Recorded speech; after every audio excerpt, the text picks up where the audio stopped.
Bueno, antes que nada, disculpas de vuelta por no haber estado en la clase anterior, la voy a grabar ahora, la clase de gravitación. Bueno, después les cuento por mail por qué es que no pude ir, pero básicamente tengo un diagnóstico de gota que bueno, el día de ayer básicamente me tuvo postrado todo el día con la pata hinchada.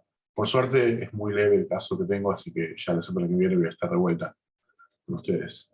Bueno, la clase de hoy, de hecho, es una clase bastante importante, así que prefiero darla bueno, prefiero darla, no tengo que darla, es mi trabajo, no puedo decir que miren el video del cuatrimestre pasado, porque si por eso entonces no hubiese dado ninguna clase desde ya, así que puedo y quiero darla. La clase de hoy tiene que ver con un tipo particular de fuerzas, de las cuales en realidad la gravitación es un caso particular, que son las fuerzas centrales.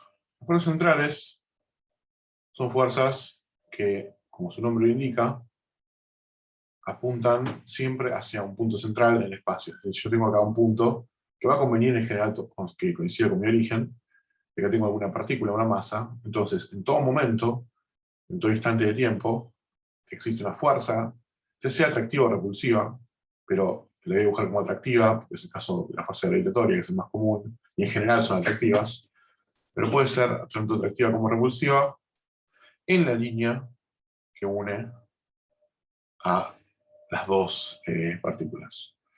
Entonces, si lo pensamos un momento, por supuesto que uno es libre de elegir el sistema de coordenadas que quiere, pero hay un sistema de coordenadas que es particularmente útil, que es el de polares, porque en polares yo ya tengo un versor, R versor, en el cual apunta la fuerza, seguro, porque es el versor que une, que apunta en la dirección de O a la posición, y según la regla de la mano derecha, otro versor θ, después saliendo de la hoja un versor Z. Entonces, en este sistema de coordenadas, yo sé que entonces la fuerza central, toda fuerza central, se va a escribir, o sea, toda, cualquiera, no importa cuál es, tiene que tener la siguiente forma. La fuerza, como vector, tiene que ser algo que puede depender, en principio lo voy a poner como que puede depender de coordenadas r y θ en r versor. Este algo es básicamente lo que me da la interacción de la fuerza, la longitud de esta flechita, y es lo único que tengo que especificar, porque después sé que apunta en r versor. En realidad, quiero convencerlos rápidamente de que no tiene sentido únicamente que esta cantidad dependa de R, no que dependa de θ. El motivo por el cual no depende de θ es, imagínense, ustedes tienen todo el espacio vacío, todo el universo vacío, ¿por qué no? Salvo esta situación, la atracción esta. Entonces, en ese caso, el hecho de que esto dependa de θ, indicaría que la atracción va a depender no solamente de esta distancia, lo cual tiene sentido, sino también de la posición en relación al ángulo θ. Esa afirmación indicaría que hay algunas direcciones del espacio en las cuales la fuerza tiene un valor y otras direcciones del espacio en las cuales la fuerza tiene otro valor. Pero si el espacio está vacío, uno puede argumentar que eso no tiene por qué ocurrir, porque el espacio es el mismo en todas dimensiones. Eso, en términos técnicos, se refiere a la isotropía del espacio. Es un término que van a escuchar varias veces y es muy común en física. La idea es que no hay una dirección del espacio que sea privilegiada, que tenga alguna propiedad especial. Todas las direcciones son en principio las equivalentes. Entonces, de acuerdo a esto, no tiene sentido pedir que esto dependa de θ. Otra cosa más que tenemos que ver es que no hay pérdida de generalidad en considerar que el movimiento es bidimensional. Y esto es porque pérdida de generalidad. Y esto es porque hay una cantidad conservada, pero vamos a ver rápidamente que se conserva, que es el momento angular, que hace que necesariamente siempre este tipo de movimiento esté contenido en un plano. Sin pérdida de generalidad. O sea, si yo, por ejemplo, vengo y hago un dibujo de esto digamos, esta situación, pero lo hago ligeramente en 3D, una cosa así, Entonces, lo que estoy diciendo es que si acá está el centro de tracción, y acá está la partícula, entonces este movimiento va a hacer algo, con la fuerza central de tracción, que va a estar necesariamente combinado a este plano. No va a hacer cosas como salir del plano y volver, eso no va a ocurrir. Y el motivo por el cual eso no va a pasar es porque la normal del plano, la normal que define este plano, en el cual está confinado, es esencialmente paralela al vector L, que es el momento angular, y es constante. Entonces, como este vector se conserva como vector, entonces este vector que es la normal se conserva, y si la normal se conserva es constante, esto tiene que estar siempre dentro del plano. ¿Por qué L se conserva? Bueno, lo podemos ver fácilmente. L es igual a R, la posición, producto P. Si lo escribimos todo en coordenadas polares, que es lo que tiene sentido hacer, esto es R en el reversor, producto, la masa de este P lo puedo sacar afuera y lo puedo poner adelante, como siempre, que acá me toca escribir la velocidad en polares, que es R punto en el reversor, más R tita punto en tita versor. Y de acá, este término por ser paralela se va, término a 0, y este término va a dar algo en Z, va a dar M R cuadrado, tita punto, en Z versor. Dicho sea de paso, esto lo vamos a remarcar porque lo vamos a usar más adelante en la clase. ¿Sí? Bueno, pero lo importante es que esto está en Z versor. Entonces, no cambia. O sea, se mantiene constante en Z versor, entonces la normal del plano, porque Z versor, no puede cambiar en el tiempo. Bien. Bueno, entonces, esto es una muy buena introducción de por qué podemos escribir tracción en el plano y demás. El objetivo que enfrentamos, bueno, como en toda la materia, es, dada una situación, dada conociendo las fuerzas, encontrar cuánto vale la posición como función del tiempo. Ese es el objetivo. Por supuesto que no va a ser tan fácil, porque uno lo que diría es, bueno, apliquemos la segunda ley de Newton. Entonces, aplicando la segunda ley de Newton, que es fuerza es igual masa por aceleración, yo lo que puedo decir es que, bueno, la fuerza lo puedo separar en componentes. La fuerza radial es F es de R, esto es igual a la aceleración radial. La masa por aceleración radial, que ustedes se acuerdan, creo que en la segunda clase de la materia la escribimos como R2 puntos menos R tita punto al cuadrado.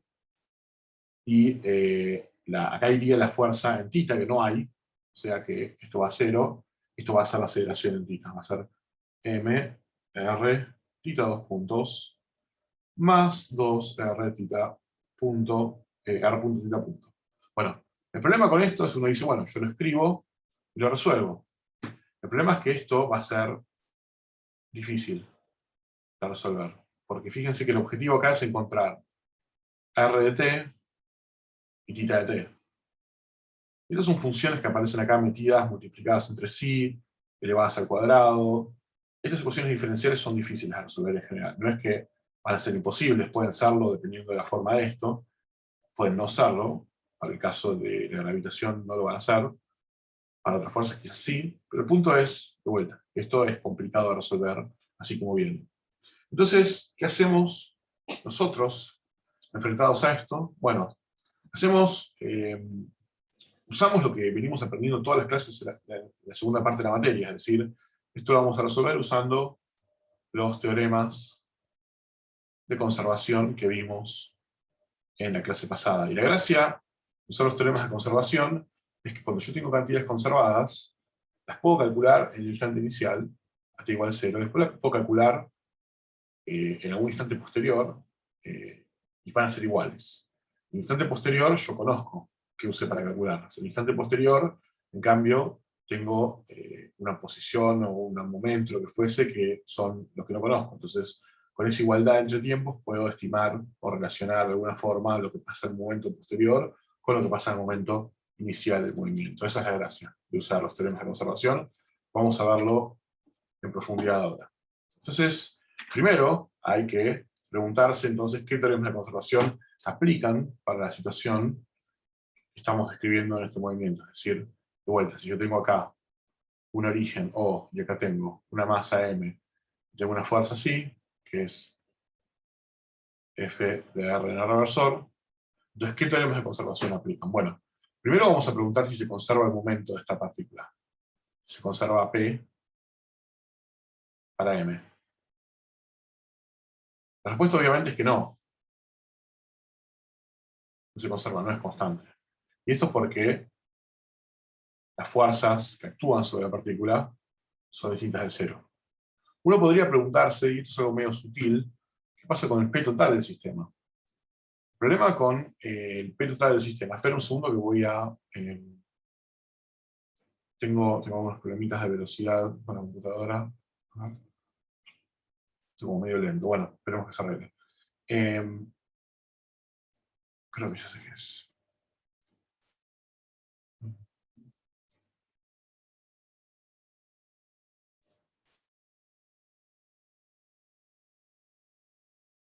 Ok, creo que no sé qué es. Bueno, no importa. ¿Qué pasa con el P total? ¿Qué pasa con el P de todo el movimiento? Bueno, eso es una pregunta medio sutil, porque esto en realidad no es una partícula, o sea, no tiene sentido hablar del P total de esto. Esto es un punto hacia el cual apuntan las fuerzas. Por supuesto que en realidad acá debería haber una partícula. Y de hecho, en general, la hay. Lo que estamos diciendo es que esta partícula tiene una masa tan grande, que no importa cuál sea la fuerza esta, siempre se va a quedar aproximadamente en su sitio. Es decir, podemos pensar que es una partícula de masa infinita. Es una aproximación, es lo que podríamos decir, por ejemplo, si esto fuese el Sol y esto fuese la Tierra. Entonces, pareciera que no hay problema con... No tenemos que enfrentarnos al problema del movimiento de esta partícula. Si lo pensamos, entonces el P total de esto no está bien definido, ¿no? Porque el P es la masa por la velocidad. Esta masa es infinita, pero la velocidad es cero. Entonces tenemos como una especie de indeterminación. Y eso de vuelta es simplemente porque decidimos aproximar esto como algo que no se mueve, que no es realista. En la realidad, si estas masas son parecidas, lo que va a terminar pasando es que las masas se van a mover una alrededor de la otra, y en realidad el movimiento que yo voy a poder describir es un movimiento alrededor del centro de masa, y se puede demostrar que ese movimiento alrededor del centro de masa es resolver ese problema, es esencialmente el mismo que resolver este que estoy resolviendo ahora, solo que con un cambio de coordenadas. Entonces el problema de dos partículas interactuando no es más difícil que el de una. Pero por hacerlo más fácil vamos a adoptar esta aproximación por el cual este punto no es una partícula en realidad, simplemente es un punto hacia el cual se atraen las fuerzas. Bueno, el L de la masa M es constante para M. Entonces el L, como dijimos en un pizarrón, es constante. Eso lo demostramos así. Y por último queda saber cuánto vale si se conserva la energía mecánica para la masa M. Entonces, para eso, lo que deberíamos hacer es demostrar, preguntarnos si esta F, la fuerza central, es conservativa. Entonces, acá, recordemos que en una dimensión, nosotros para demostrar que una fuerza era conservativa, para fuerzas que apuntaban en una dimensión y dependían de una única dimensión, por ejemplo f de x, nosotros esto decíamos que era conservativa si esto era menos la derivada de alguna función que dependía de x, ¿no? Sobre x. El problema es que esta fuerza, si lo piensan un poco, no es unidimensional, porque apunta siempre hacia este punto, es decir, es un vector que va cambiando la dirección en la que apunta. Entonces, en general, yo lo que debería mostrar, para los que estén en matemática 1 ya avanzados, es que la fuerza F es menos el gradiente de alguna función escalar U. Esto de vuelta no lo voy a hacer porque no sé en qué estado están con matemática vectorial, pero no importa, porque yo puedo demostrar que esta fuerza es conservativa aplicando la definición de fuerza conservativa, la primera que dijimos. Es decir, si yo quiero calcular el trabajo que ocurre entre alguna posición inicial y final del espacio, esta fuerza, producto escalar del desplazamiento, o sea, el trabajo en este punto, entonces, si esto únicamente depende de este punto y este punto, o sea, de los dos puntos y no de la trayectoria, entonces es una fuerza conservativa. O sea, yo lo que digo es, tengo acá mi origen, tengo acá mi R inicial, tengo por algún lugar acá mi R final, yo tengo alguna trayectoria, y puedo decir, puedo calcular el trabajo de la fuerza en esa trayectoria, o tengo alguna otra, puedo calcular el trabajo de la fuerza en esa trayectoria. Bueno, no importa cuál yo elija, siempre que esté, si esto es cierto, que es una fuerza conservativa, esto va a depender del punto donde salí y del punto donde termine. Y va a haber una función U que evaluada en este punto menos en este punto, me va a dar ese trabajo. Entonces, ¿cómo puedo demostrar si esto es cierto o no? Bueno, lo primero que puedo hacer es darme cuenta que en polares, un desplazamiento pequeño lo puedo escribir como un desplazamiento pequeño en la coordenada radial, más un desplazamiento pequeño en la coordenada angular a una distancia r. O sea, yo tengo, este pedacito es el arco que yo recorro si me muevo un pequeño ángulo θ a una distancia r del origen, y esto es el desplazamiento entonces en la dirección θ. Entonces, y la fuerza F, bueno, de vuelta, es alguna F de R en el reversor. Entonces puedo meter todo esto acá adentro y hacer, voy a hacer un poquito más abajo, para tener más espacio, el producto, hacer la integral y hacer el producto escalar. Es decir, el producto escalar que está acá adentro es F de R en el reversor, todo esto, producto escalar, y desplazamiento. De R en el reversor, más R de θ en θ versor. Y este producto escalar es, este por el segundo me va a dar 0, porque son ortogonales, R reversor y θ versor. Este por este me va a dar 1 del producto escalar, entonces me va a quedar únicamente adentro lo que tiene R reversor, o sea, F de R por dr. Fíjense que ya esto ya no depende más del ángulo θ, únicamente depende de la coordenada R y la distancia de origen. O sea que esto en realidad no tengo que expresar acá la posición. O sea, esto de RI sería básicamente RI, θ i, ¿no? Mi posición inicial, mi ángulo inicial. Lo mismo para esto, ¿no? Esto es un R final y un θ final. Bueno, estas coordenadas, los θ, ya no las juegan de nada, porque desapareció la integración. Únicamente me quedan las coordenadas estas, las distancias de los orígenes, que son las que voy a poner acá en los extremos de la integración. Y esta integral, seguro, es una integral de una función de una variable, f de r, depende de esa variable y nada raro, es una función integrable, seguro, es masa continua, diferenciable, cumple con todas esas propiedades lindas porque es un movimiento físico, entonces va a tener una primitiva. Entonces, si va a tener una primitiva, yo seguro voy a poder escribir esto como una función u, que tiene que ver con la primitiva, es menos la primitiva, evaluada en el punto inicial menos el punto final, ¿no? Eso es lo que me dice el teorema fundamental del cálculo, ¿no? Que yo esta integral lo obtengo evaluando la primitiva entre los extremos, donde u es menos la primitiva. No para que me quede RI menos RF y no al revés, o bien porque ahora quiero un signo menos. Bueno, entonces con esto, esencialmente mostré como esto que estaba acá, que era el trabajo en una trayectoria cualquiera, y yo nunca usé cuál es la trayectoria, o sea, nunca me tuve que preocupar cuál es la trayectoria, sino esto que yo hice vale para cualquier trayectoria que yo elegí. Entonces esto muestra que para toda fuerza central, de esta forma de acá, es siempre conservativa, toda. No tengo que preocuparme a partir de ahora en demostrar que fuerzas centrales son conservativas. En particular, como vale esto, entonces yo lo que tengo es que el K, la energía cinética, más, digo, llego a la misma cosa, ¿no? Usando este U, llego que K más U es igual a la energía cinética, que es constante. O sea que la energía mecánica, perdón, que es constante. O sea, la energía mecánica se conserva en este movimiento.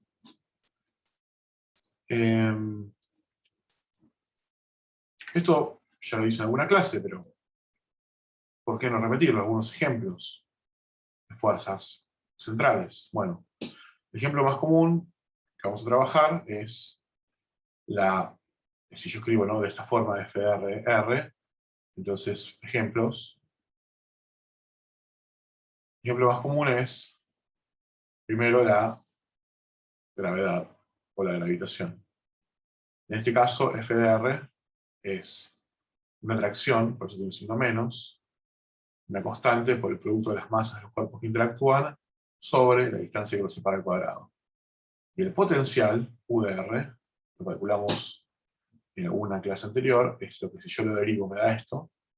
Esto es menos GMMR. Este signo menos suele traer confusión, porque parece que no debería estar, pero en realidad ustedes recuerden que si yo calculo la derivada de la función 1 sobre R, ¿no? Respecto de R, esto me queda menos 1 sobre R cuadrado. Entonces, si yo si esto yo lo cambio de signo una vez, no obtengo este signo. Necesito cambiarlo de signo 2 veces. Entonces lo cambio de signo 2 veces. Una vez porque le pongo este signo acá y la otra vez porque al derivar u le tengo que agregar un menos. El otro ejemplo de fuerza central que vamos a ver, hay de vuelta hay varios otros, pero los van a ver a lo largo de la carrera. Es la fuerza elástica, que es una fuerza fenomenológica, no fundamental, en el cual esto vale menos K por R menos L0. Quizás una de las diferencias más importantes entre esta fuerza y esta otra, además de que esta es fenomenológica y la otra no, y demás, es que esta fuerza no es solo atractiva. Si R es menor que L0, puede empujar a la partícula hacia afuera del origen. Puede ser central, pero repulsiva. Y esto tiene un potencial de esta forma. R menos L0 sobre 2. Es fácil de ver que si yo derivo esto respecto de R, obtengo esto. Bueno, estos son dos ejemplos que yo les quería dar. Son los más que vamos a usar más en la materia. Fíjense que supongamos ese caso de la fuerza de gravedad, ¿no? En realidad, estos potenciales yo les podría sumar a todos alguna constante si yo quisiese.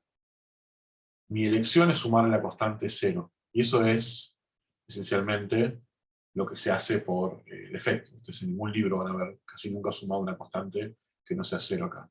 En el caso de la gravedad, sumar una constante 0 es como decir que el potencial U, esto lo van a escuchar varias veces, se hace 0 en infinito. Y eso simplemente es, bueno, es que podría, o sea que, digamos que el potencial se hace 0 en infinito es, bueno, es por la forma que tiene, ¿no? O sea, U de R, lo que estoy diciendo es por la forma que tiene, tiende a 0, cuando R tiene infinito. Y eso es porque la fuerza, o sea, el potencial, si yo lo dibujo, hace una cosa así. Es una función que siempre es negativa. Esta función siempre es negativa. Cuando yo tiendo a 0, viene para acá, y después se acerca a una asíntota así. Esta región del diagrama yo no la necesito dibujar, porque esta es la coordenada R, y esta coordenada siempre es mayor a 0 en un movimiento físico, ¿no? Es la distancia, nunca se va a hacer menos a 0. Bueno, si yo sumase otra constante acá, la forma de esto cambiaría así, se tendería a otro valor, o así. El valor al que tiendo en realidad no es importante porque de vuelta yo puedo definir el potencial según una constante. Lo importante de esta fuerza es que se hace plana, por la asíntota se va haciendo cada vez una derivada más pequeña a medida que avanza. Es decir, que no importa el potencial que yo tengo, no importa si yo le sumo una constante o no, en todos estos casos la derivada del potencial respecto de R tiende siempre a 0. ¿Está bien? Tiende siempre a ser, lo menos es lo mismo, tiende a ser siempre plano, o sea, la pendiente tiende a hacerse 0, es cada vez más plana, entonces esta derivada tiende a 0. Y esto tiene sentido, porque esto es entonces la fuerza que siente la partícula. Y sabemos que a medida que una partícula se aleja más, esa fuerza tiene que tender a 0, con atracción gravitatoria, ¿no? Porque le cae con el cuadrado de la distancia. Así que está bien esto. En cambio, ¿qué pasa con la fuerza elástica?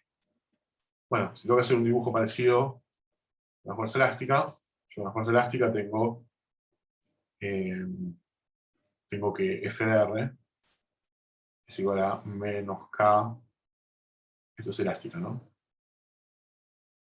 Menos K por R menos L0, o bien el U de R es K sobre 2 R menos L0, al cuadrado.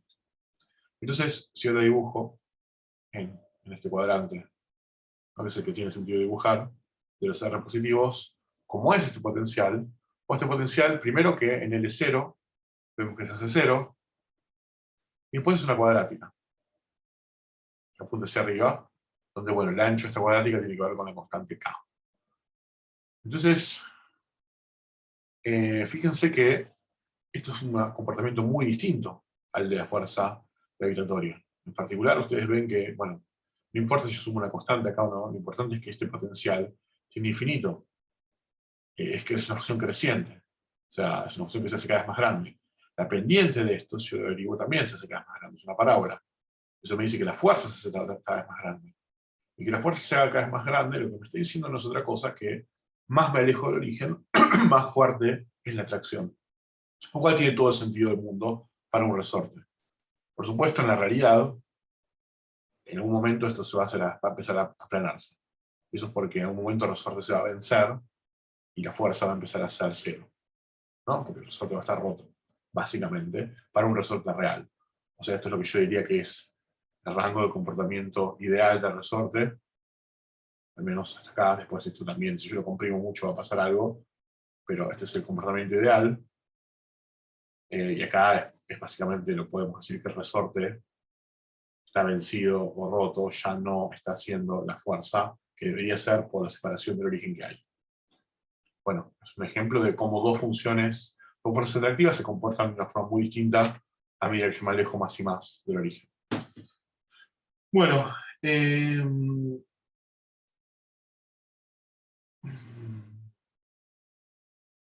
ahora yo quisiera que pensemos cómo podemos combinar, esto que voy a contar ahora es muy importante para la materia, lo van a usar una y otra vez, cómo podemos combinar lo que acabamos de ver con otro principio de conservación para llegar a tener una expresión eh, que, bueno, que sea más útil que simplemente la energía. Es decir, imagínense esta situación. Supónganse que yo estoy en una dimensión, esto es algo que no sé si yo se los conté, pero bueno, lo voy a hacer ahora. Vamos a hacer un breve repaso de lo que se llaman curvas de potencial en una dimensión. Entonces, yo tengo un movimiento que ocurre en una dimensión bajo la acción de una fuerza F, que solamente depende de esa dimensión, que es conservativa, o sea que es menos la derivada de alguna función potencial respecto de X.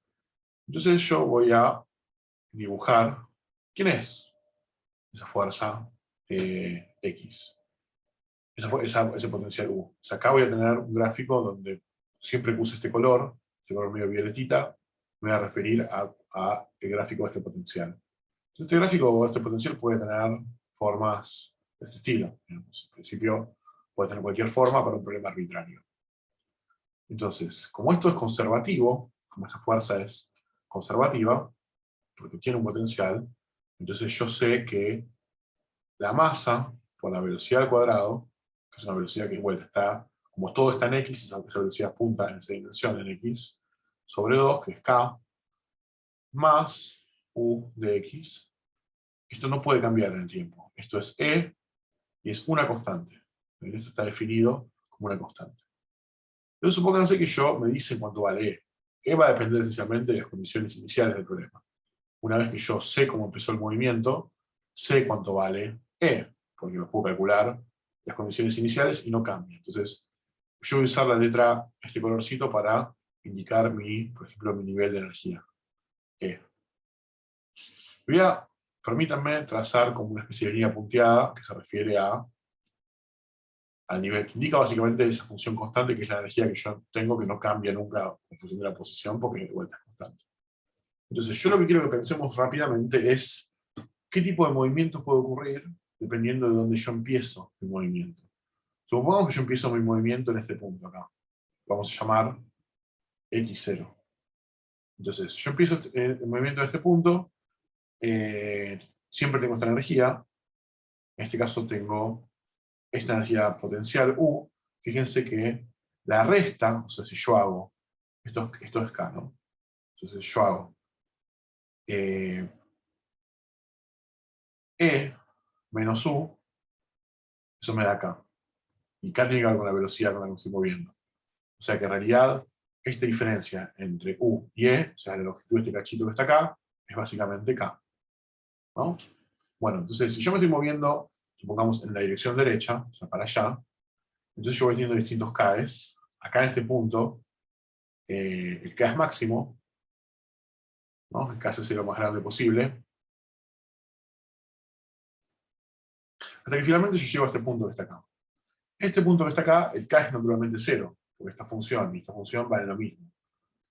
Entonces, ahora yo pienso, si yo pudiese moverme para la derecha de esto, yo pudiese estar en algún punto acá, el problema es que en ese punto U es mayor que E, ¿no? La curva violeta o rojita es mayor que la curva azul. Y eso indicaría que si yo estuviera acá, en este punto, entonces K, que es igual a E menos U, es menor a 0. Y esto es imposible, ¿no? Es imposible porque K es una función, siempre eso es siempre positivo. ¿Está bien? Hay una masa que es siempre positiva, por la velocidad al cuadrado que es siempre positiva. Entonces, esto indica que el movimiento está confinado, o sea, no puede pasar de acá y por el mismo argumento tampoco puede cruzar acá. O sea, que básicamente está confinado a moverse en este rango. ¿Ok? Y eso es porque la energía tiene un valor demasiado pequeño para que yo cruce esto. Esto lo podemos pensar, este fenómeno, estas dos cosas acá, uno diría en física que son barreras de potencial. Son barreras de potencial porque son como yo no las puedo cruzar, son demasiado altas. Si yo tengo este nivel de energía, superan la energía total que yo tengo, entonces yo me voy quedando sin energía cinética, y acá ya cero, y no tengo ya más de dónde sacar para cruzar esta barrera. Entonces, por supuesto que si yo tengo una energía más alta, ¿no? Supóngase que yo tengo una energía E acá, trazo la curvita, entonces si yo tengo una energía más alta, ahora esta ya dejó de ser una barrera potencial, porque yo ahora puedo cruzarla, no importa en qué punto esté, si incluso estoy en el punto más alto, donde hay una pequeña diferencia, y eso es un K positivo. Mientras que esta sigue siendo una barrera potencial, naturalmente, porque este punto K debería empezar a ser menor a 0. Si ustedes piensan, hay varias opciones. Yo dibujo una energía, por ejemplo, acá, debajo de la curva. Bueno, esta energía es imposible que la tenga el sistema. Porque no importa qué posición tenga, K debería ser menor a 0. Entonces esta energía es imposible. Siempre tiene que estar en algún momento arriba de la curva de energía potencial. Entonces este tipo de análisis, lo que me permite ver es que dada una energía, hay un rango de movimientos permitido que tiene que ver con el hecho de que la energía cinética no se puede hacer 0. ¿Está bien? Lo que es lo mismo, la energía U no puede ser mayor que E. Hay otras cosas simpáticas para entender este tipo de diagramas, que es que, por ejemplo, en estos puntos, los puntos mínimos o máximos de la función, yo en todos ellos tengo que la derivada de U respecto de X es igual a 0. ¿No? Porque, son extremos de la función. Entonces, en estos puntos las fuerzas se anulan, son puntos de equilibrio, son puntos donde no hay fuerza. En este punto de acá, si yo me alejo un poquitito para acá, no es difícil ver que la fuerza va a apuntar en esta dirección. Si me alejo un poquitito para acá, no es difícil ver que la fuerza va a apuntar en esta dirección. Entonces, esto es lo que llamo un mínimo estable. Mínimo de potencial que es estable. O un mínimo, no sé por qué dije mínimo, en realidad la palabra correcta sería un equilibrio. Es un punto de equilibrio de potencial, esta goma me hace acordar cuando en el colegio teníamos esas gomas para borrar, que eran rojas y azules, y dejaban la hoja más roja y más azul de lo que estaba, o sea que eran peores. Bueno, esto es un equilibrio estable. ¿Ok?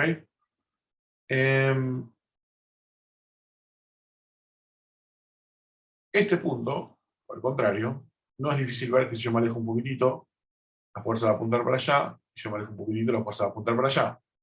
O sea que esto es un punto de equilibrio inestable. No lo voy a escribir, pero es lo mismo acá con un mínimo. Después hay un caso particular, que creo que en el dibujo no tengo ninguno, que es si el potencial hace una cosa de este estilo, ¿no? Tiene como un punto acá donde la derivada se anula, y después crece. Entonces, acá la derivada es 0, entonces es un equilibrio, pero es un equilibrio semiestable. ¿Por qué semiestable? Bueno, porque les dejo a ustedes ver, no es difícil, que si yo me alejo en esta dirección, de acá, la partícula tiende a alejarse más, mientras que yo me alejo en esta dirección, la fuerza tiende a hacerme volver al origen, al punto este. En cierta forma es intuitivo esto, ¿qué es lo que pasaría si yo soltase una bolita en esta especie de paisaje? En estos puntos, bajo la acción de la gravedad, ¿no? Es como, de vuelta, no estoy diciendo que sea ese el problema, pero estoy diciendo que es una analogía útil para visualizarlo. Si suelto una bolita, en este punto la bolita va a caer, va a tender a volver a este punto, acá se va a tender a alejar, y acá, bueno, dependiendo de para qué lado la tire. Entonces, esto es para un caso unidimensional. Entonces uno puede venir y decir, bueno, hagamos lo mismo que acabamos de hacer para una fuerza, por ejemplo, la gravitación, la gravedad. Entonces, nosotros sabemos que la masa por la velocidad al cuadrado que tiene la partícula, en el módulo, eso es el módulo de la velocidad, porque estamos en un caso ahora bidimensional, más el potencial, que para el caso de la fuerza gravitatoria dijimos que era menos g por el producto de las masas sobre la distancia. Esto es la energía total y esto es una constante. Entonces, uno lo que podría tener la intuición de decir es, bueno, esto es básicamente lo mismo. ¿Por qué? Bueno, porque yo vengo acá, voy a dibujar el potencial,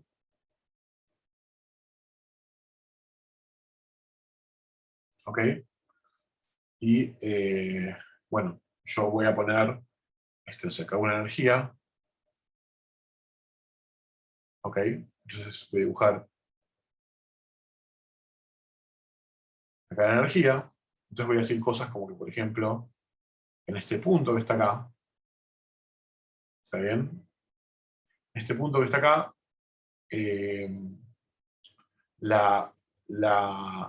si yo empecé por acá, ¿no? O sea, la energía, ese punto que está acá no lo podría cruzar, podríamos decir que es una especie de Rmax, porque en este punto que está acá, K debería ser 0. ¿Está bien? El problema es que K, la cota inferior, o sea, la cota inferior de K de este movimiento no es 0. Hay otro valor más grande, o sea, K en realidad no es que siempre tiene que ser mayor a 0, tiene que ser siempre mayor a un camino. ¿Por qué? Bueno, porque hay una componente de K que tiene que ver con la rotación alrededor del origen, que tiene que ver con la velocidad angular. Esa velocidad angular nunca, digamos, podría no ser nunca 0, porque justamente el L se conserva. Entonces, siempre va a tener que, a menos que esté en el origen, bueno, nada, se complica básicamente el análisis en una única dimensión de este potencial, porque tengo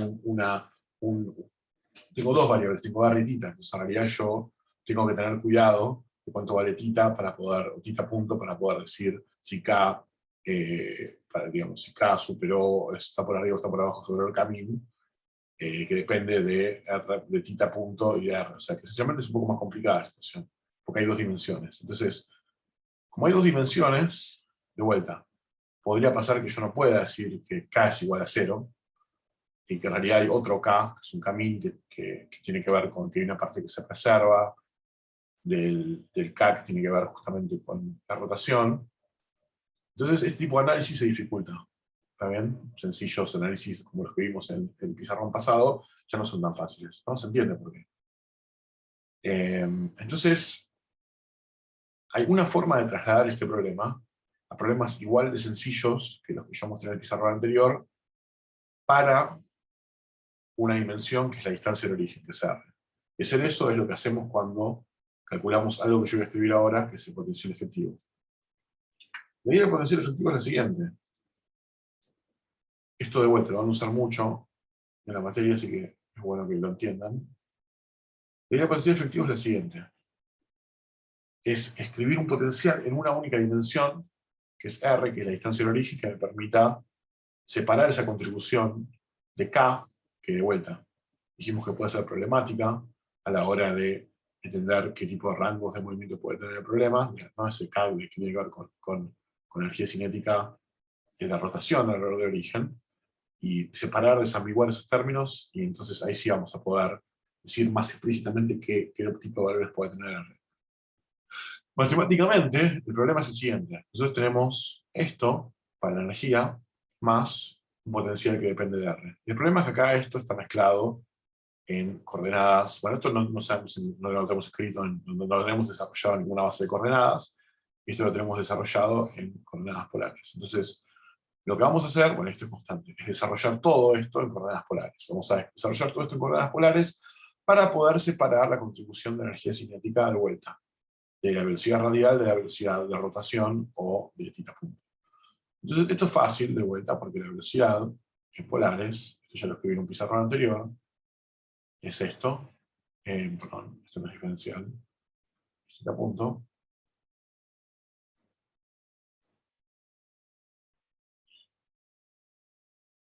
entonces el producto, esto como son, bueno, esto es una base ortonormal, ¿no? O sea, es una base ortonormal, me refiero a que estas cosas son 0 y que el módulo de ambas es 1. Entonces, cualquier producto escalar de alguien consigo mismo lo pueden verificar. Si estos son una base ortonormal, termina dando las dos componentes separadas elevado al cuadrado. Es decir, r punto cuadrado más r cuadrado θ punto cuadrado. Entonces, esto, ahora yo lo puedo meter acá, energía cinética, y me van a quedar dos términos. Me va a quedar un término que tiene que ver con la velocidad, con el que yo me acerco, me alejo del origen, r punto, más m, r cuadrado, θ punto cuadrado, sobre 2, más u de r, y esto es siempre una constante e. Entonces, esto lo puedo pensar como una especie de k sub r, esto lo puedo pensar como una especie de k sub θ, o k sub r punto, θ sub punto, como quieran pensar. Entonces, acá se ve un poco más claro lo que estaba diciendo. Si yo estoy a una distancia r del origen, entonces la única forma de que esto se haga cero es que se haga cero esto, se haga cero la velocidad, la velocidad en r punto, lo cual no es un problema. Pero esto, para que esto se haga cero, tira punto también, ya ahí sí tenemos un problema. ¿Por qué? Y bueno, porque yo dije que el primer pizarrón que yo escribí, o en uno de los primeros, dije que esto, que era m, r cuadrado, θ punto, en z versor, era constante. Entonces, esto lo que me dice que este θ punto no puede cambiar, esto en particular, si r es no nulo, θ punto no se puede hacer cero, a menos que el de inicial haya sido cero, porque si no, esto puede cambiar el centro de cero porque no dejaría de ser constante. En particular, fíjense que lo que yo puedo hacer es, como sé que la conservación de L me impone que alguna de estas cosas, combinación de estas cosas va a ser constante, puedo explícitamente reflejar eso que tiene que ser constante en caso θ, metiendo acá el L. Si yo logro meter acá el L, va a ser bien claro entonces por qué este término no puede cambiar libremente. Este sí, pero este no va a poder cambiar libremente porque de vuelta está sujeto a la conservación del L. Entonces, para hacer eso, la forma más sencilla, fíjense que esto es un vector, acá no tenemos un vector, no nada parecido, la forma más fácil de sacar el módulo a este vector. Esto va a quedar m cuadrado r a la cuarta, θ punto al cuadrado, ¿ok? Entonces fíjense que yo agarro l cuadrado y lo divido por una m y lo divido por un r cuadrado. Entonces esta m se me va acá, esto me queda un cuadrado acá, entonces básicamente me quedó lo mismo que está acá arriba, ¿no? Entonces esto es igual a como esto quedó. Entonces puedo venir y meter esto acá, y llegar entonces a que m, un r punto cuadrado sobre 2, más l cuadrado sobre 2m r cuadrado, más u de r, tiene que ser igual a e, que igual tiene que ser constante. ¿Está bien? Entonces, ahora, entonces es claro, o sea, y L por supuesto también es constante, ¿no? Pero calculo a partir de las condiciones iniciales del problema, pero no va a cambiar en el tiempo. Entonces, lo que esto me está diciendo esencialmente es que este término que está acá es lo que a mí me impide en principio perder energía cinética a partir de cierto punto, ¿no? Porque tengo algo que es una constante. Nada me impide que esto se haga cero, pero esto en algún punto puede no hacerse cero. Entonces lo que yo voy a hacer es, lo voy a agrupar junto con U, todo esto. Esto me va a dar una idea entonces de el límite del movimiento en R punto cuadrado. Entonces yo esto lo llamo UE, debe ser el nombre de potencial efectivo a toda esta cosa que solamente depende de R. Fíjense, entonces para el movimiento en R, esto que está acá y esto que está acá, que llamamos KR, siempre me tiene que dar E. Entonces, acá sí ya puedo empezar a usar el argumento que yo usé en las diapositivas pasadas o en el pizarrón pasado, de no puedo moverme más allá de cierto punto, porque entonces esto sería negativo y no se puede hacer negativo.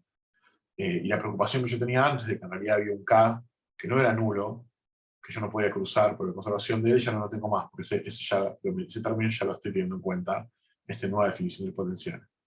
Este potencial es efectivo, esencialmente es la suma del potencial original más un término que de vuelta tiene que ver con una limitación por la inercia del movimiento que hace que, bueno, o la conservación del movimiento que hace que, digamos, que me cambia en los hechos el valor, digamos, el rango posible de movimientos que puede dar la partícula de vuelta, debido a que hay una parte de la energía cinética que nunca se puede hacer cero, en principio, o que se puede hacer cero bajo ciertas circunstancias, pero en general no. ¿Cómo funciona esto? Bueno, funciona haciendo dibujos, es decir, funciona de la siguiente forma. Funciona, yo tengo la masa por R punto cuadrado sobre 2. Y vamos a verlo en el caso de ejemplo particular. Vamos a ver el caso de la fuerza gravitatoria. Entonces, este término siempre es el mismo. Nunca cambia. Y este término que está acá es el de potencial, que sí, en este caso particular va a ser esto, que es el potencial de la fuerza gravitatoria, y esto va a ser igual a E. Entonces, yo lo que tengo acá es, de vuelta, lo voy a dibujar solamente para los R positivos, porque para estos R eso es una prohibida, porque R en movimiento siempre es mayor a 0. Entonces, yo lo que quiero dibujar es cuánto vale este potencial, cuánto vale el potencial efectivo. Eso es lo que me va a permitir entonces aplicar razonamiento que yo he aplicado, gráfico que yo he aplicado en unas diapositivas anteriores. Voy a usar este color para dibujar el potencial efectivo. Este en realidad, potencial efectivo, a su vez tiene dos términos que están restando.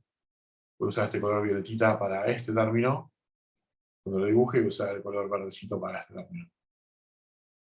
Entonces, el término verde ya lo habíamos dibujado una vez, ¿no? Era una cosa que venía así. El término violeta, si se fijan, es un poco al revés. Es siempre positivo, también se ve infinito, aunque de otra forma, con un R cuadrado, esto se va con R, y se hace cero también a medida que R se hace grande, pero, ¿cómo es? Pero lo va haciendo desde arriba, es decir, va haciendo una cosa así. Entonces la pregunta es cuánto vale la suma de estas dos funciones. Bueno, la suma de estas dos funciones, para R chico, como esto se va al cuadrado como R cuadrado, esto se va a menos infinito, se va a 0 a infinito como R cuadrado, se va a menos infinito como R, la realidad es que los valores, estos van a ser más grandes que estos, o sea que la curva va a estar cerca de la de arriba. ¿Ok? Entonces, yo lo voy a dibujar el potencial efectivo, que en realidad prometí usar otro color para dibujarlo. Después voy a tratar de justificar por qué tiene esa forma. Este potencial efectivo, bueno, está bien, dijimos que para este punto, nada, tiene que ser más cercano a esto, porque esto es más grande que esto, porque esto de vuelta diverge como R cuadrado y esto diverge como R. La forma que esto va a tener es va a ser una cosa así, va a venir, va a cruzar en un punto esto, pero después va a ser algo así, y va a tender a esto desde abajo, sin cruzar el eje, y eso va a ser la forma sin asíntota al infinito. ¿Por qué tiene esta forma? Bueno, podemos hacer un poco de análisis de funciones, como hacían en Mate 1. Hay cosas que son fáciles de ver con límites. La primera es que el potencial efectivo tiende a más infinito cuando R tiende a 0. Y eso es justamente porque este R cuadrado le gana a este R. Dejo que hagan la cuenta. Otra cosa fácil de ver es que esto tiene que tender a 0 cuando tiende a infinito. Esto es fácil porque, bueno, a medida que esto se hace grande, en los dos casos, nada, esto se puede fácil ver que este límite tiene que tener 0. Esto es 0 menos 0, pero bueno, hagan la cuenta y le va a dar que esto se tiene que hacer cada vez más pequeño cuando ahora está más grande. Pero esto todavía no me explica por qué, por supuesto, este comportamiento acá. Entonces, vamos a ver que esta función cruza al origen en un único lugar. Es decir, si yo planteo que U efectivo es igual a 0, entonces vamos a ver que tengo una única solución, que va a ser este punto de acá. ¿Está bien? ¿Cómo lo hago eso? Bueno, le hago la cuenta. L cuadrado sobre 2m r cuadrado menos gmm sobre r, esto va a ser igual a 0. Acá voy a aprovechar para, por ejemplo, sacarme este r que está abajo dividiendo, multiplicando por r de los dos lados. A multiplicar por r de los dos lados estoy implícitamente diciendo que r no es 0, porque si no, no tendría mucho sentido multiplicar r por los lados. Pero está bien decir que r no es 0, porque yo sé que en 0 el comportamiento es una asíntota, así que no me tengo que preocupar por ese caso. Entonces acá abajo un exponente, y acá quito el r. Después otra cosa que puedo hacer, si yo quiero, es multiplicar, acá tengo un cuadrado, y si multiplico todo por m, ¿no? Acá tengo esto que se me va. Y después, si yo paso esto para el otro lado sumando, lo que tengo acá es un igual, acá tengo esto que se me fue.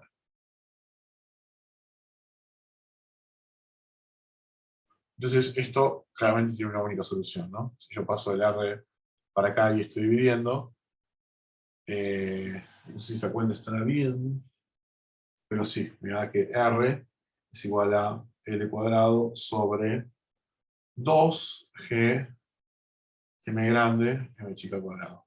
Y este es este punto, lo podemos llamar R0 si queremos.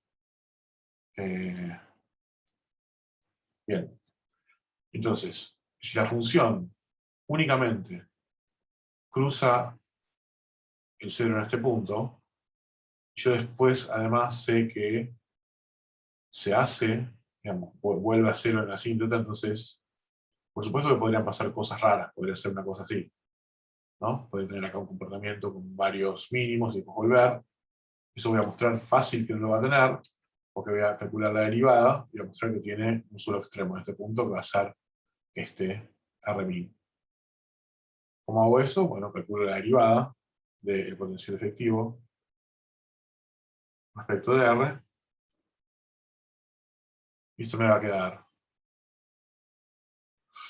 Bueno, acá tengo algo que es de la forma R, ¿no? El primer término este es algo que es de la forma R a la menos 2, o sea que su derivada es bajar es poner un menos 2, y acá un menos 3. Ese menos 2 que va a bajar, con el 2 se va a cancelar con esto, y lo único que va a resultar es en un menos, ¿no? Sobre m r al cubo. Y este término de acá es la forma proporcional a R, no sé qué pasó, proporcional a R a la menos 1. Entonces yo lo derivo, lo que va a pasar es que me va a quedar un menos 2 abajo, le cae un menos que va a bajar, que se va a cancelar con este, y me va a quedar entonces esto de la forma más gmm sobre r cuadrado. Bueno, si yo quiero buscar los extremos de esto, tengo que igualar a 0. Acá, de vuelta, por el mismo argumento de antes, puedo asumir que R no es 0, porque en R0 ya sé que no hay un extremo. Multiplicar por R cuadrado de los dos lados.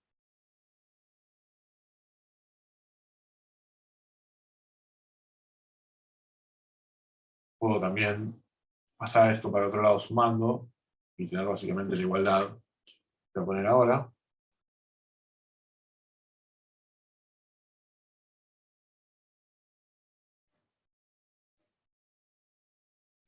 Y después, bueno, algunas cosas más que puedo hacer, como por ejemplo, pasar esto para acá multiplicando.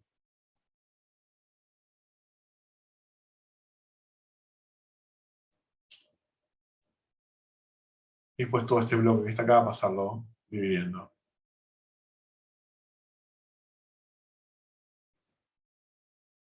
Llegamos entonces a que en este lugar, en esta posición, tiene que estar el mínimo. Hay uno solo, entonces la curva tiene que ser de esta forma, no puede ser de otra forma. Tiene que bajar y después subir. Si yo quiero saber cuánto vale este mínimo, el potencial en este mínimo lo puedo evaluar, ¿no? Si este es Rmin, yo quiero saber cuánto vale esto, lo puedo evaluar, puedo hacer U efectivo de Rmin. Eso no sé si lo tengo hecho.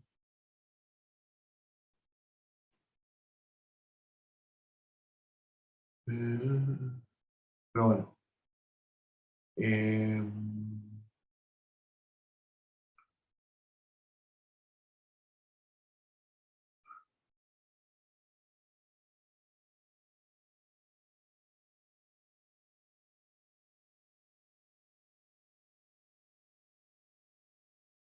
Esto es Rmin, ¿no? Sí, R cuadrado, perdón. Eso es como quedó Rmin. Y cuadrado sobre G, M cuadrado.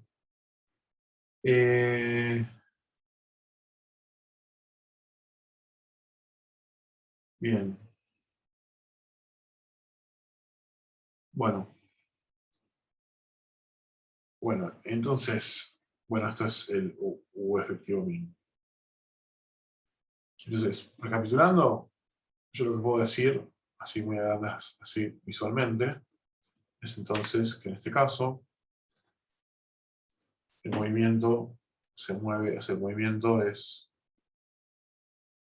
tiene que cumplir siempre que mr punto cuadrado sobre 2 más U efectivo tiene que ser igual a E, y además, espera un segundo que me tocaron el timbre. Se equivocaron de casa. Bueno, entonces dijimos que el potencial efectivo tiene una forma así, un mínimo, y después tendría así asintóticamente a 0. Entonces el potencial efectivo. Entonces yo ahora puedo preguntarme qué pasa si vengo con los niveles de energía. Supóngase que yo tengo un nivel de energía que es por acá. Bueno, entonces, eso significa que yo no, o sea, si yo estoy por acá, por ejemplo, entonces esta distancia, por el mismo argumento que yo había dicho en la diapositiva, en una de las pizarrones, perdón, anteriores, es la diferencia entre E y UF, o sea, es E menos U efectivo, que es la curva en negro, es igual a este término mr punto cuadrado sobre 2. Esto lo puedo llamar K sub R, si quiero, la contribución de la velocidad radial acá. Entonces, esto es K sub R. Si yo me acerco más a este punto, llego a este punto acá, en el cual K sub R es 0, en este punto, de vuelta, por todo lo que venimos diciendo, no es cierto que el K total sea 0. Porque en este punto todavía hay energía cinética de rotación. Justamente esta es la gracia de haber separado el potencial efectivo de energía cinética en R. O sea, en este punto, yo no puedo decir que la energía total es 0, pero puedo decir que la energía cinética en la parte radial es 0. O sea, que esto que está acá es 0. ¿Está bien? O sea, que el cuerpo está sin acercarse ni alejarse del origen de ese punto. Y no puedo cruzar acá, porque yo cruzo acá, tendría que ser negativo, y ya me doy cuenta de que eso va a ser un problema. Entonces yo estoy restringido a moverme hasta acá, no me puedo alejar más de este punto. ¿Está bien? Entonces, en este rango de movimientos, yo tengo un punto máximo al que me puedo acercar, más de eso no me puedo acercar, y eso tiene que ver con que si yo me acercase más, entonces el L tendría que aumentar más allá de un punto, o sea, el tita punto tendría que aumentar más allá de un punto, tendría que girar tan rápido que eso viraría la conservación del L. Entonces hay un punto más allá del cual no me puedo acercar. Lo que sí puedo acercarme, alejarme indefinidamente, ¿no? Porque, bueno, mientras esto sea positivo, está todo bien. Entonces yo me puedo alejar todo lo que yo quiera, porque nunca voy a poder, siempre va a haber acá un margen de energía. Entonces es un movimiento entonces que es desligado, y en la práctica el movimiento este va a ser de esta forma. Si yo tengo acá al punto, o sea, el Sol, o quien sea que genera la fuerza atractiva sin moverse. Ya tengo acá algún planeta M, un satélite M, lo que fuese. Entonces, el movimiento en la práctica va a ser una cosa así. Esto va a venir desde lejos, así como una línea recta. Va a empezar a sentir la atracción de esto. Se va a curvar. Y va a adquirir una nueva trayectoria. Donde esto está acá, justamente, esta distancia, la R-min, es igual a este R-min. Más que esto no puedo usar. Y después me puedo alejar en R todo lo que quiero. Y en este punto, en particular, R punto es igual a 0. Este tipo de trayectoria, que yo dibujé, se llama una hipérbole. Hipérbola. ¿Está bien? Es una cosa así, básicamente. Bueno, ¿qué pasa? Vamos a volver a dibujar todo esto. Para otro caso, vamos a dibujar el potencial efectivo.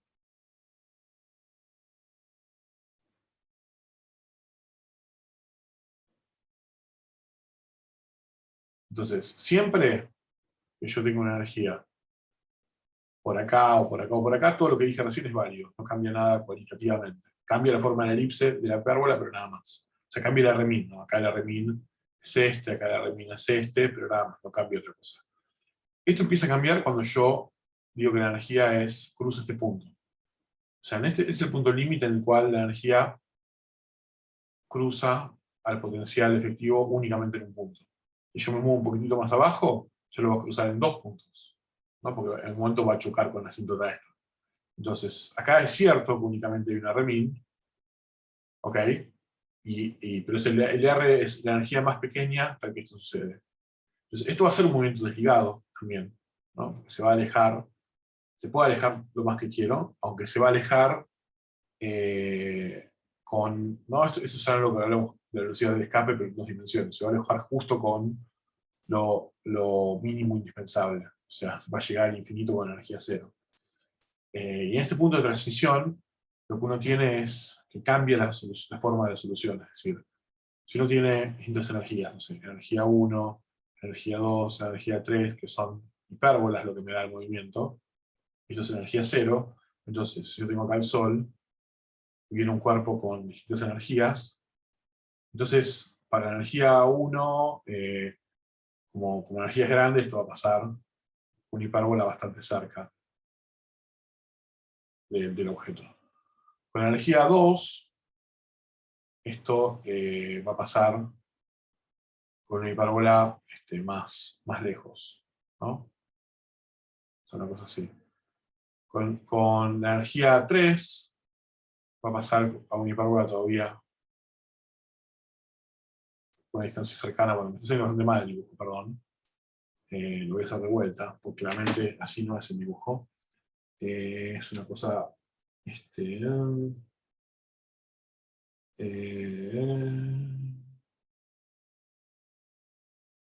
somos así, ¿no? Sería, acá tengo mi origen, el cuerpo de general reacción. Entonces, las hipérbolas serían una cosa así, ¿no? Vendría esto así, para la demás energía se alejaría.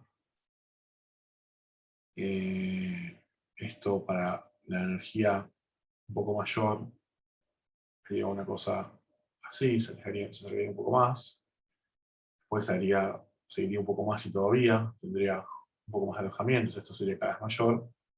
Y en el límite, esto lo que sucede es que deja de tener la forma de una hipérbola. Se puede demostrar, todo esto lo van a ver en mecánica clásica. Acá únicamente vamos a analizar cualitativamente el movimiento. En este punto lo que nos van a demostrar es que esto se aleja como a distancia máxima, pero que la forma de esto básicamente deja de ser una hipérbola y pasa a ser una parábola. Yo soy muy malo dibujando, pero lo pueden encontrar bien en internet o en los libros. O sea que acá lo que tengo básicamente es una parábola alrededor de este punto. Y esta parábola lo que termina siendo es que si yo cruzo un poquito la energía ahora está por acá.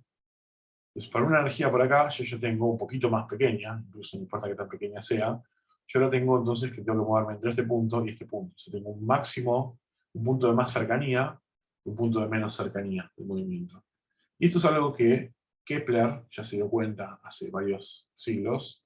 Básicamente lo que sucede es que este parábola entonces cierra. Esto da origen a un movimiento que es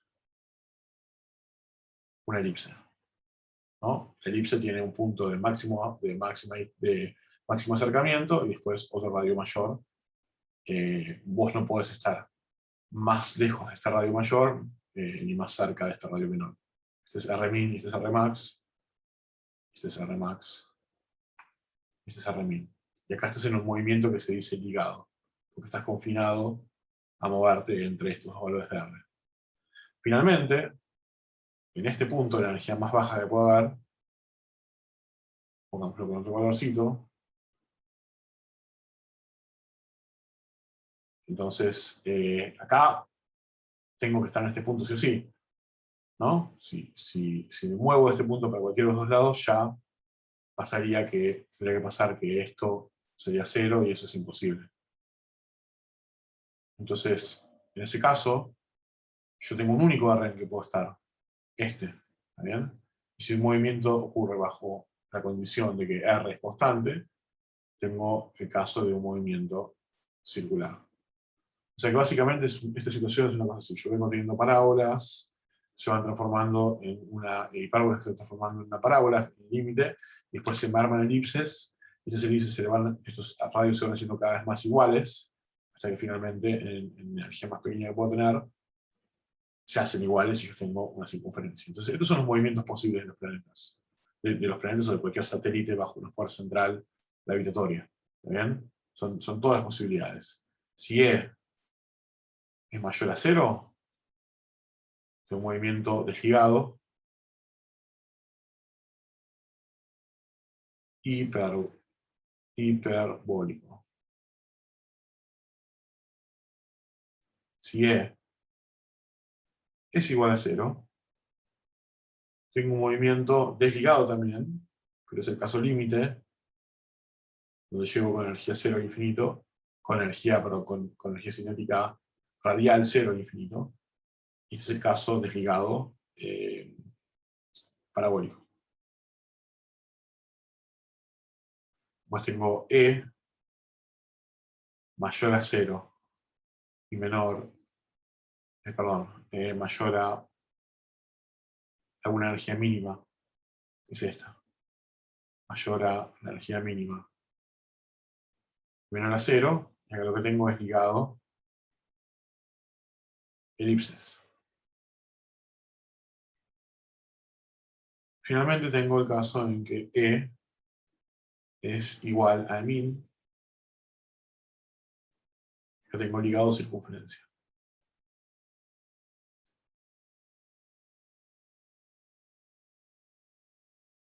Y estos son todos los movimientos cualitativamente posibles que pueden ocurrir bajo la acción de este campo, de esta acción gravitatoria, que da este tipo de potencial efectivo. Ustedes van a poder después demostrarlo, o sea, encontrar, digo, lo que nos falta a nosotros encontrar es decir, la parte de ligado y desligado y demás ya lo demostramos. Lo que nunca demostramos es porque esto es un hipérbole, una parábola, una elipse, una circunferencia, eso lo van a ver de vuelta en mecánica.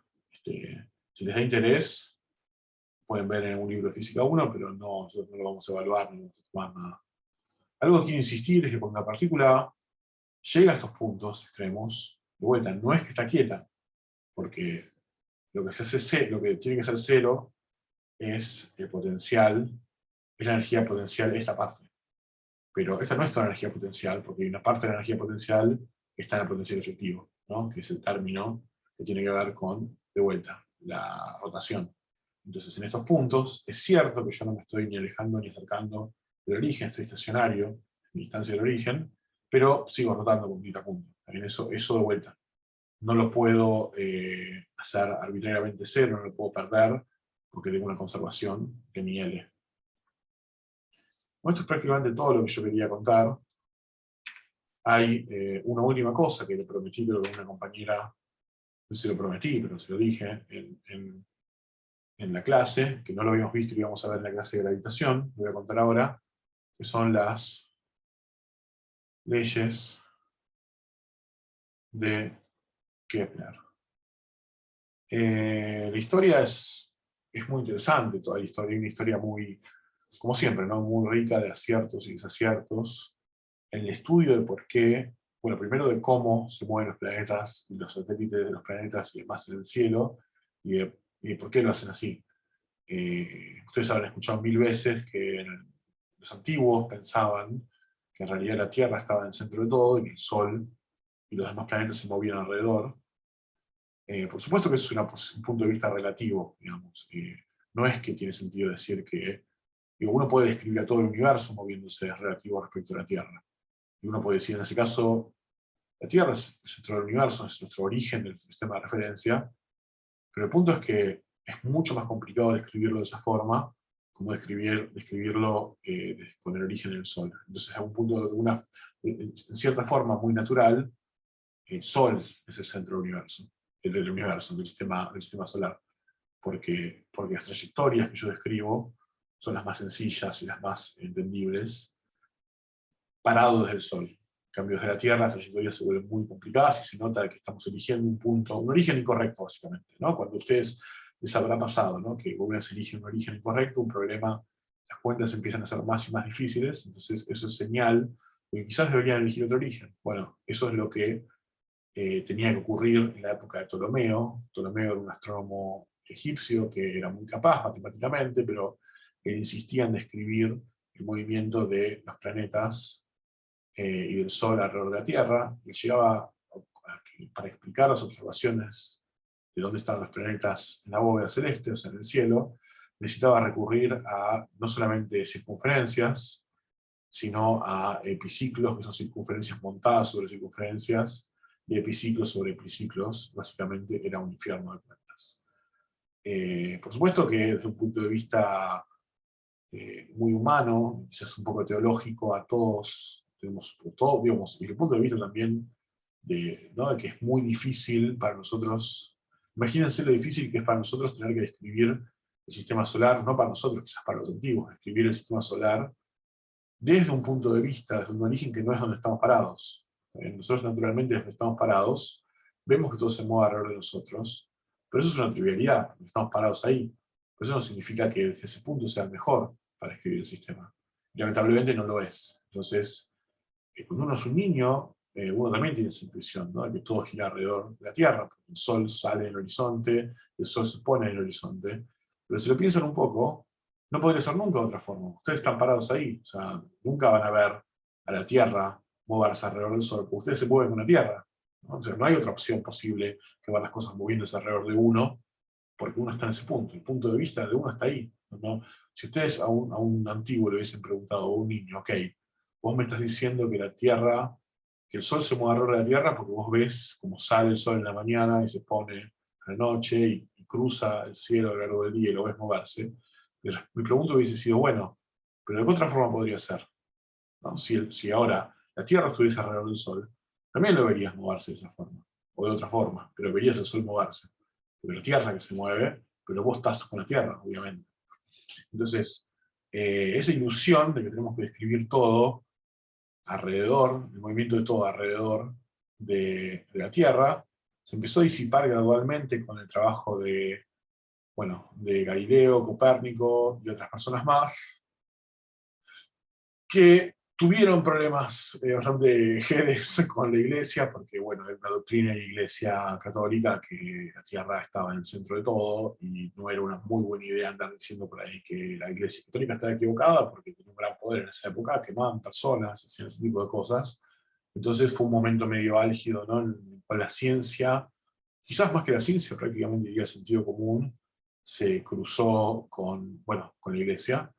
Y bueno, está toda la historia de que Galileo, por supuesto. La historia de Galileo, yo creo que Galileo en realidad lo sabía de antes. La historia dice que Galileo se dio cuenta de que, o sea, tuvo como el clic de que los planetas se tenían que mover alrededor del Sol y no alrededor de la Tierra, cuando enfocó su telescopio. Tenía muy buenos telescopios que básicamente era el que los armaba, era un tipo muy, muy bueno manualmente. Y además de todas las genialidades y abstracciones que era capaz de tener, que sus contemporáneos no podían tener. Galileo enfocó su telescopio, creo que a Saturno, y vio que los planetas tenían a su vez pequeños planetas orbitándolos, digamos que el planeta Saturno tenía a su vez pequeños como planetitos orbitándolo, que eran los satélites, ahí era obvio que esos satélites no estaban girando alrededor del Sol de la Tierra. Estaban claramente girando alrededor de Saturno, las veías moverse. De hecho, en un momento Saturno quedó entre, o sea, si este Galileo y este Saturno, y acá hay uno de esos satélites que le había visto, entonces hubo una oclusión y quedó Saturno. O sea, el satélite en algún momento se puso acá, lo tapó. Entonces ahí es donde Galileo dicen que pronunció la frase: Cronos todavía se devora a sus hijos, porque esencialmente lo que él quiso es una especie de analogía una analogía muy directa con la mitología griega. Saturno es el nombre, todos los dioses, grandes dioses griegos y los dioses romanos son los mismos, solamente cambia el nombre. No sé si lo sabían eso, pero uno tiene en latín y en griego los dioses, y tienen un nombre en latín, que es en un caso Saturno, y en griego es Cronos, que es el dios del tiempo, que es como el padre, o de alguna forma es un padre medio ortiga, porque se comía a sus hijos, pero una especie de padre de los, de los dioses del Olimpo. Y después eh, uno tiene a Júpiter, en la mitología eh, latina. Se empiezan a dar cuenta que el nombre viene de la parte latina y no de la griega, los planetas. Y este es Zeus. A ver si me sale alguno más. Después, por supuesto, uno tiene a... eh, ¿cómo era? Eh,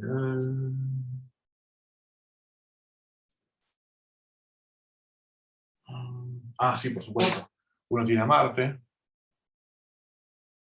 Marte, o sea, Júpiter, este es como el padre de los dioses, este es como el dios más poronga. De hecho, creo que este lo mató a este. Y después este es como el líder del Olimpo, como el jefe de los mini super. Después uno tiene a Marte, que es el dios de la guerra y del escándalo, y eso en griego es Ares. Y después uno tiene a Venus, que si no me equivoco en griego es hermafrodita. Hermafrodita es otra cosa, Afrodita. Uno tiene a Mercurio. Si no me equivoco, lo voy a googlear, pero creo que es Hermes. Hermes. Hermes. Sí, exactamente. Mercurio es Hermes. Bueno, y después me quedan algunos otros como Urano y Neptuno, que entiendo que no son nombres de planetas. Y la Tierra tampoco. Bueno, nada, la historia es que Saturno tenía una costumbre de comerse a sus hijos, era como una persona más medio nefasta. Entonces lo que dijo Galileo, que estaba acá, se quiso ser chistoso, y dijo: todavía Cronos se come a sus hijos, porque bueno, nada, este planeta desapareció, y él decía que era como, ¿no?, como una especie de hijito que orbitaba alrededor. Cuando él lo dejó de ver, dijo: se lo comió. Bueno, claramente, si dijo eso alguna vez, muestra que Galileo tenía un sentido del humor medio pedorro. Dejando esto de lado, Galileo dijo: para la bocha, o sea, si un planetita de estos puede no orbitar alrededor de la Tierra, orbitar alrededor de Saturno, ¿por qué Saturno tiene que orbitar alrededor de la Tierra? Entonces se empezó a dar cuenta de, bueno, capaz orbita alrededor del Sol. El Sol es el más masivo, el Sol es diferente a los demás, tiene un tipo de luminosidad propia que nosotros no. Claramente no es un planeta más el Sol. Bueno, efectivamente, un tiempo después, Copérnico propuso efectivamente un modelo en el cual estaba el Sol acá, y todos los planetas seguían órbitas circulares. Ese modelo obviamente trajo varias, la que se conoce como la revolución copernicana, básicamente instaló la idea de que esto era un buen modelo para describir el movimiento de los planetas, pero no era un tan buen modelo. Es un modelo que todavía era aproximado. La historia sigue y con un tal Tycho Brahe, que era una persona muy acaudalada, también tiene su propio observatorio, era muy bueno, muy paciente tomando mediciones del movimiento de los planetas alrededor del Sol, de la Tierra, perdón. Y había recolectado un montón de mediciones, y él llamó a un matemático que se llamaba Kepler, Johannes Kepler, que es una especie hoy diríamos que es un data scientist, un tipo muy bueno trabajando con matemática, muy particular además, pero muy matemático, muy brillante, que tomó toda esa información que había recopilado de las observaciones que había recopilado Tycho Brahe, y lo que dedujo fueron 3 leyes matemáticas que describen el movimiento de los planetas, que lo describen esencialmente respetando las observaciones muy buenas de Tycho Brahe, que resultan ser que no son compatibles con lo que propuso Copérnico, sino que hay algunas variaciones. La primera ley es que los planetas se mueven alrededor del Sol, no en circunferencias como ya propuso Copérnico, sino en elipses. Las elipses son cosas así, que tienen un radio menor y un radio mayor, un punto de más acercamiento y más alejamiento. Además, algo que también sucede es que si este es el Sol, las elipses están más o menos en el mismo plano. Es decir, hay algunas desviaciones, estoy dibujando cualquier cosa, pero digo, todo eso te imagino el contenido del mismo plano. O sea, no es como, no hay planetas que tengan elipses así. Puede haber objetos que las tienen, pero no son típicamente planetas. Entonces son elipses más o menos contenidas en un plano. La segunda ley ya es todavía más cuantitativa. Es, ok, entonces si esto se mueve en una elipse, ¿no? Si esto, por ejemplo, el Sol y la Tierra se mueven en una elipse, entonces en un determinado momento, supongamos que la Tierra tiene este radio vector, está acá, y un tiempo después está acá, un delta t después. Entonces uno puede calcular cuál es esta área que recorrió, que subtendió el área de esta figura. ¿No? No es un triángulo porque esto es, la base esta no es recta, pero bueno, es un fragmento de elipse. Entonces en delta t uno tiene que esto recorrió una distancia delta A, un área delta A. Uno puede mirar en otro momento del año, no sé, ahora la Tierra está por acá, y un tiempo delta t después, un tiempo delta t igual, en este caso, uno puede fijarse dónde está la Tierra. Y de la misma forma pintar esta área, y decir que esta área es delta A'. Bueno, resulta ser que si estos tiempos son iguales, las áreas también son iguales. Esa es la segunda ley de Kepler. ¿Ven? Obviamente si estás más lejos, avanzas más despacio porque esta área tiene que ser igual a esta área, entonces el movimiento este es más rápido, más cerca estás, más lejos, así tangencial, más lento es. La tercera ley de Kepler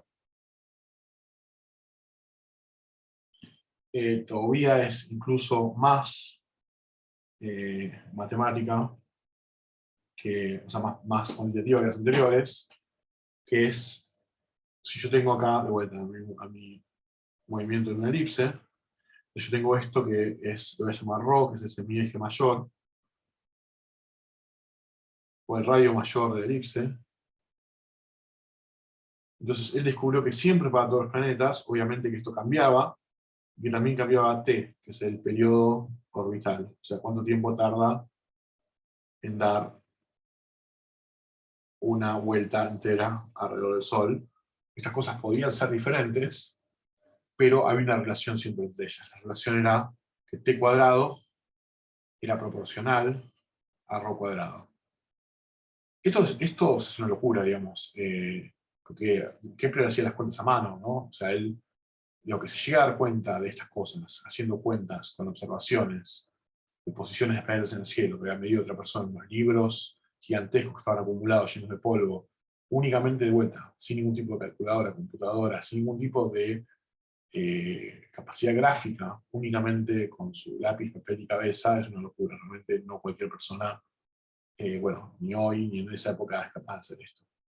Bueno, hablando de gente fuera de serie, Newton, cuando obviamente vio esto, él estaba trabajando en la teoría de la gravitación, y claramente esto era una mina de oro, porque él tenía que sea lo que sea que propusiese para su fuerza gravitatoria, o sea lo que fuese que propusiese, que básicamente su gran duda era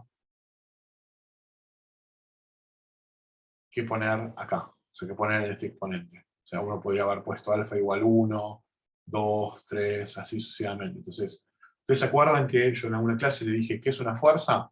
Bueno, una fuerza es lo que uno tiene que poner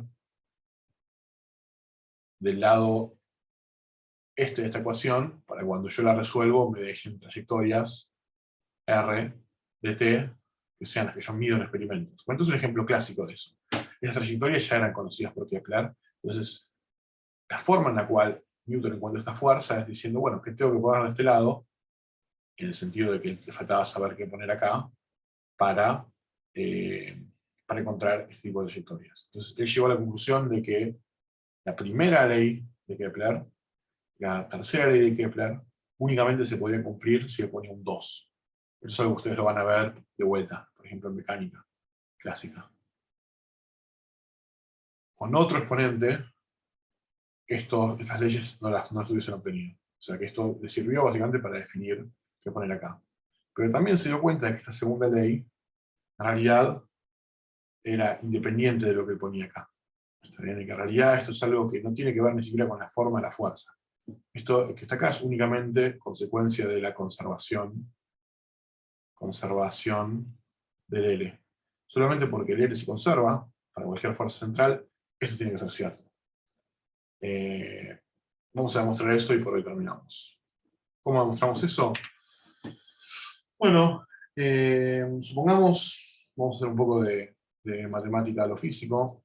Supongamos que acá está el centro de atracción, o el Sol, o que sea, o nosotros tenemos inicialmente una distancia R de origen, y después nos vamos a asumir que nos desplazamos muy poquitito, o sea, R diferencial θ, un ángulo diferencial θ, y que ahora vamos a estar acá, y el punto final también lo vamos a poner como que está a una distancia R, bueno, simplemente porque es un desplazamiento tan pequeño que estas distancias de origen van a quedar iguales. O sea que yo tengo una situación en la cual tengo un triángulo, que es una cosa así. Tengo R, R, R de θ. Entonces, yo lo que puedo decir es, bueno, si esto es de θ, por Pitágoras, R por el seno de θ, tendría que ser ¿no? este ángulo de acá, este lado de acá, mejor dicho, si esto lo considero como un desplazamiento ortogonal, tangencial a la trayectoria, es correcto, estoy justificando por qué esto vale esto, ¿no? Y esto es cierto aproximadamente, ¿no? Porque dijimos que si el seno de x es aproximadamente x, si x es pequeño, o sea, si x es cerca de 0. Como esto es un diferencial, seguro está cerca de 0, entonces esto es aproximadamente r de θ. Esto justifica por qué este lado de este triángulo tiene que ser r de θ. En realidad sería r por el seno de esto, pero bueno. Entonces, yo puedo escribir esta pequeña área subtendida desde el triángulo, como conozco su altura y su base, este pequeño diferencial de área, este pequeño pedacito de área subtendido, va a ser un medio de la, o sea, medio de la base por altura, la base por altura sobre 2. Altura sería R, base sería R diferencial θ, o sea que este dA es R cuadrado de θ sobre 2. Entonces yo quiero calcular cuánto vale todo el área en un movimiento más amplio, lo que hago es integro los diferencialitos de área, los sumo. Sumar diferenciales es básicamente integrar. Integro entre algún ángulo inicial y algún ángulo final, cuánto vale el diferencial de área. O sea, integro entre θi y θf, voy a sacar todo lo que no dependa o sea, este un medio lo voy a sacar afuera, y me va a quedar esto que está acá. Esto es lo que yo debería integrar para calcular el área total. Y acá lo que vamos a hacer es un cambio de coordenadas, porque podemos decir que dθ sobre dt es θ punto. Entonces dθ es θ punto dt. Entonces toda esta integral se transforma en un medio de integral entre θ inicial y θ final de r cuadrado θ punto dt. Ahora, el L, el movimiento, si ustedes hacen la cuenta, tiene que ser m r cuadrado θ punto, y esto es constante. ¿Está bien? Entonces, fíjense acá yo me cometí un error, como que cambié de variables,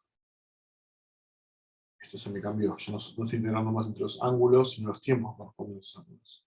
Tiempo inicial y tiempo final. Por suponer el tiempo en el cual yo estoy acá, estoy acá. Entonces, esta integral es un medio de vuelta, la integral entre t inicial y t final, pero ahora r cuadrado tita punto, esto lo puedo escribir como L sobre 2, L sobre M, ¿no?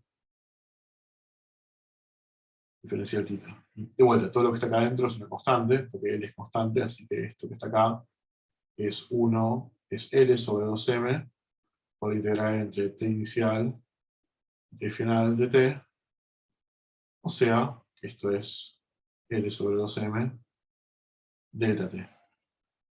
O sea que llegamos entonces a la conclusión de que el delta A, que yo recorro el movimiento con radio vector, es L sobre 2M delta t. ¿Está bien? Entonces, a delta t igual, delta A igual. Esto es más pequeño, esto es más pequeño, esto es más grande, esto es más grande.